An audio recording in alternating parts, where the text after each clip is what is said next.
Саламатсыңарбы балдар? Баарыңа жакшы салдыңарбы? Анда бүгүнкү тарбиялык саатка көңүл бурабыз.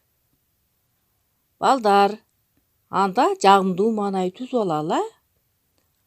Силер бактылуу, акылдуу, сулуу, ата-энени сыйлаган, алдыңкы чыгаан уул кыздардан болосуңар. Анда балдар, көңүл бурабыз. Бүгүнкү тарбиялык саатка могул сүрөттү карагылачы балдар. Бул сүрөт ким? Азаматтар. Бул сүрөттөгү белгилүү мамлекеттик саясий ишмер Исхак Разоков деп ойлойм. Азаматсыңар, туура таптыңар деп ойлойм. Анда биз өмүр баяны менен таанышабыз. Белгилүү мамлекеттик жана саясий ишмер Исхак Разоковдун өмүр баянына көңүл бурабыз. Маалымат агенттигинин таржымалынан биз окуп үйрөнгөнбүз.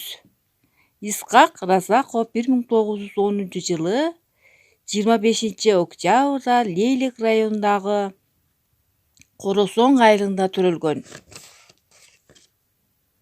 3 жашында энесинен, 8 жашында атасынан айрылган. Хожент шаарындагы Ленинабад балдар үйүндө тарбияланган.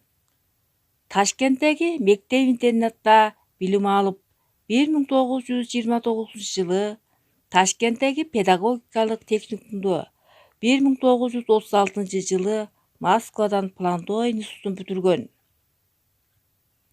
Ишмердүүлүгү 1939-40 жылдары Өзбек ССРинин элдик комиссиялар кеңешинин алдындагы мамлекеттик пландын төрагасы. 1940-44 жылдары Өзбек ССРинин элдик комиссиялар кеңешинин төрагасынын орун басары. 1941-44 жылдары Өзбек ССРинин агартуу элдик комиссарианты.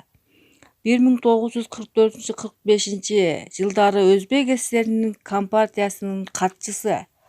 1945-50 жылдары Кыргыз ССРинин министрлер кеңешинин төрагасы. 1950-61 жылдары Кыргыз коммунисттик партиясынын борбордук комитетинин биринчи катчысы болгон. 1961-62 жылдары СССРдин мамлекеттик экономикалык кеңешинин мүчөсү.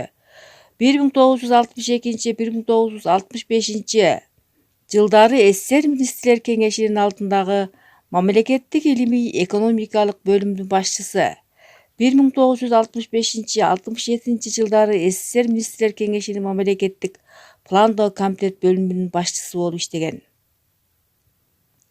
Анын сыйлыктары: 2 ирет Ленин сыйлыгы жана 2 жолу эмгек кызыл туу ордени, Улуу ата мекендик согуштун 1 даражадагы ордени, Кызыл жылдыз ордени жана башка көптөгөн медалдар менен сыйланган.